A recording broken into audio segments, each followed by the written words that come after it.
Hello friends, RNP classes में आपका बहुत बहुत स्वागत है और मैं रितेश आपके लिए लेकर आता हूं top 10 questions of current affairs 2020। तो चलिए वीडियो को करते हैं शुरू। वीडियो शुरू करने से पहले आपसे रिक्वेस्ट है कि वीडियो को अंत तक जरूर देखें ताकि हमारे द्वारा दी गई सारी जानकारी आपको मिलती रहे। तो चलिए पहले क्वेश्चन से करते हैं शुरू। पहले क्वेश्चन में दोस्तों पूछा गया है कि किस कंपनी के साथ JNCASR ने समझौता किया है, साइन किया है कार्बन डाइऑक्साइड की रेटिंग को कम करने के लिए। तो इसका जो सही आंसर है दोस्तों, ब्रीथ अप्लाइड साइंसेज इसका सही आंसर है। ब्रीथ अप्लाइड साइंसेज ने Jawaharlal Nehru centre for advance scientific research के साथ ये समझौता किया है टेक्नोलॉजी शेयर करते हुए इस कार्बन डाइऑक्साइड की रेटिंग को कैसे कम किया जाए। अगले क्वेश्चन में दोस्तों पूछा गया है कि जून 2020 में कोविड-19 मरीजों के लिए यूनियन मिनिस्टर जितेंद्र सिंह द्वारा शुरू की गई निगरानी प्रणाली यानी कि मॉनिटरिंग सिस्टम का प्रणाली का क्या नाम है। इसका जो सही नाम है वो है सी, ऑप्शन सी, कोविड बीप इसका सही जवाब है। यूनियन मिनिस्टर जितेंद्र सिंह ने जो लॉन्च किया है कोविड बीप, इसका जो पूरा नाम है continuous oxygenation and vital information detection biomed ECIL ESIC pod. ये इंडिया का first indigenous cost effective wireless psychological parameters होगा, मॉनिटरिंग सिस्टम होगा जो कि कोविड-19 पेशेंट्स के लिए बनाया गया है। इसको जो तैयार किया है इंस्टीट्यूट का नाम है ESIC मेडिकल कॉलेज हैदराबाद इन कॉर्पोरेशन, मतलब कि IIT Hyderabad and department of atomic energy के साथ ESIC ने मिलकर इसे बनाया है। अगले क्वेश्चन में दोस्तों पूछा गया है कि इसरो द्वारा शुरू किए गए यूथ्स के लिए बने एक कार्यक्रम यंग साइंटिस्ट प्रोग्राम का नाम क्या है। इसका जो सही आंसर है दोस्तों वो है ऑप्शन नंबर बी, युविका इसका सही जवाब है। युविका का जो पूरा नाम है दोस्तों वो है युवा विज्ञानी कार्यक्रम और ये प्रोग्राम यंग साइंटिस्ट प्रोग्राम के नाम से जाना जा रहा है। इसका जो मेन ऑब्जेक्टिव है वो बेसिक नॉलेज प्रोवाइड करना स्पेस टेक्नोलॉजी के बारे में, स्पेस साइंस के बारे में, स्पेस एप्लीकेशन के बारे में हमारे यंगर्स वन को। इसके जो डायरेक्टर हैं वो केसीवान हैं। अगले क्वेश्चन में दोस्तों पूछा गया है कि भारत में किन दो मसालों का उत्पादन बढ़ाने के लिए CSIR IHBT ने हिमाचल प्रदेश कृषि विभाग के साथ हाथ मिलाया है। इसका जो सही आंसर है वो है ऑप्शन नंबर सी, हींग और केसर। केसर और हींग जो है पूरे वर्ल्ड में सबसे वैल्यूएबल मसाले के रूप में इसको गिना जाता है और अगर बात करें भारत में तो इसमें सदियों मतलब सैकड़ों सालों से ये यूज होता आ रहा है। अगर बात करें भारत में इसके यूज की अभी तो वो है डिमांड 100 टन्स डिमांड अभी इस समय चल रही है और उत्पादन की जो क्षमता अगर देखें भारत में वो 6 से केवल 7 टन की है।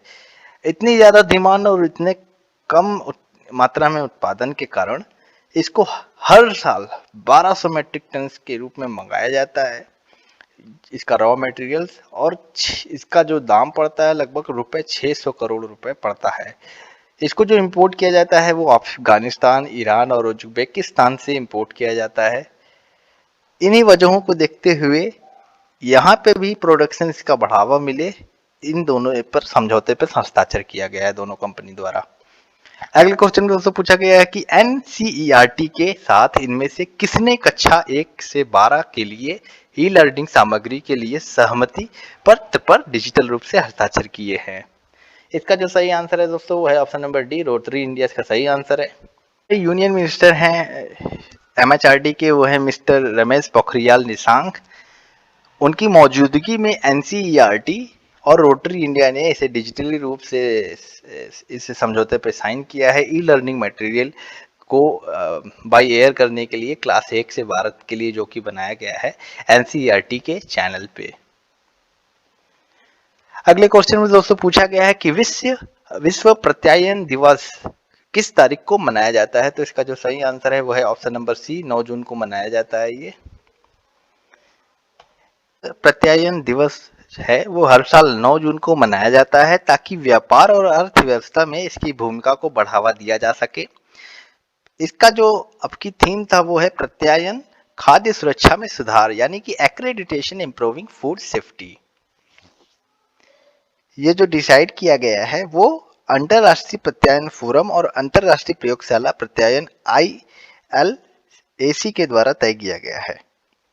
अगले क्वेश्चन में दोस्तों पूछा गया है कि किस कंपनी ने विभिन्न व्यवसायों में युवाओं को प्रशिक्षित करने के लिए आईटीआई के साथ जुड़ना शुरू किया है। तो इसका सही आंसर है वो है option number C, NFL. Skill India का इनिशिएटिव जो है वो गवर्नमेंट ऑफ इंडिया द्वारा शुरू किया गया है।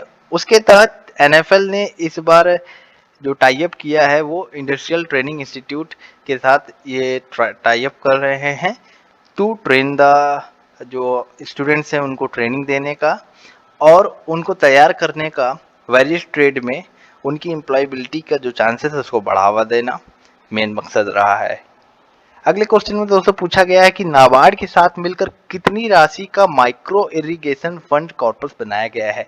इसका जो सही आंसर है दोस्तों वो है ऑप्शन नंबर बी, 5,000 करोड़ का इस बार फंड क्रिएट किया गया है नाबार्ड के साथ। अगर बात करें माइक्रो इरिगेशन फंड कॉर्पस मतलब कि जो ये कोष बनाया गया है नाबार्ड के साथ मिलते हुए 5,000 करोड़ रुपए का, इसका जो मेन उद्देश्य है तो वो राज्यों को विशेष और नवीन परियोजनाएं लेकर माइक्रो इरिगेशन के विस्तार के लिए संसाधन जुटाने में ये मदद करेगा। और बात करें 5,000 करोड़ के सूक्ष्म सिंचाई कोष नाबार्ड के साथ मिलकर बनाने की, तो प्रधानमंत्री किसान सिंचाई योजना के तहत उपलब्ध प्रावधानों से परे सूक्ष्म सिंचाई को इसमें प्रोत्साहित करना इसका मुख्य उद्देश्य रहा है। अगले क्वेश्चन में दोस्तों पूछा गया है कि वर्ष 2020-21 के लिए पीएम केएसवाई की किस घटक के तहत 4,000 करोड़ का वार्षिक आवंटन राज्य सरकार को दिया गया है। इसका जो सही आंसर है दोस्तों वो है ऑप्शन नंबर बी, पर drop more crop. Department of agriculture corporation and farmers welfare ने इस बार इंप्लीमेंट किया है पर ड्रॉप मोर क्रॉप कंपोनेंट, जो कि प्रधानमंत्री कृषि सिंचाई योजना के अंतर्गत आता है। प्रधानमंत्री कृषि सिंचाई योजना ने फोकस किया है to enhancing the water use efficiency of at a farm level through micro irrigation technology, जिसे drip and sprinkle irrigation system कहा गया है। ड्रिप माइक्रो इरिगेशन टेक्निक ना ही वाटर सेविंग टेक्निक है बल्कि ये फर्टिलाइजर्स यूजिंग को भी कम करता है और लेबर के जो एक्सपेंसेस हैं उनको कम करता है। करंट ईयर 2020-21 में इसका जो एनुअल अलॉटमेंट है वो 4,000 करोड़ का ऑलरेडी पास कर दिया गया है। अगले क्वेश्चन में दोस्तों पूछा गया है कि किस व्यक्ति को रिचर्ड्स डॉकिंस पुरस्कार 2020 मिला। तो इसका जो सही आंसर है दोस्तों वो है option number D, Javed Akhtar इसके सही जवाब है। ये अवार्ड जो है वो इंडिविजुअल फील्ड से लोगों को चुना जाता है, उनको दिया जाता है, जैसे कि जो फील्ड्स हैं साइंस, स्कॉलरशिप, एजुकेशन और एंटरटेनमेंट, इन फील्ड से जुड़े हुए लोगों को यह अवार्ड दिया जाता है। और इस बार जावेद अख्तर जो है वो पहले भारतीय इंडियन है जिन्होंने इस रिचर्ड डॉकिंस अवार्ड को पाया है। बात करें क्वेश्चंस ऑफ द डे की, तो वंदे उत्कल जननी ये किस राज्य का राज्यगान है। तो इसका जो सही आंसर है दोस्तों वो है उड़ीसा, ऑप्शन नंबर बी, जो कि अभी हाल ही में चुना गया है। इसी के साथ हम आज का सेशन खत्म कर रहे हैं। अगले सेशन में हम फिर से जुड़ेंगे। अगर आपको हमारी वीडियो अच्छी लगे तो इसको लाइक करें और चैनल को सब्सक्राइब करें, बेल आइकन दबाना ना भूलें ताकि हमारी अगली वीडियो आपको मिलती रहे। तब तक के लिए जय हिंद, जय भारत, धन्यवाद।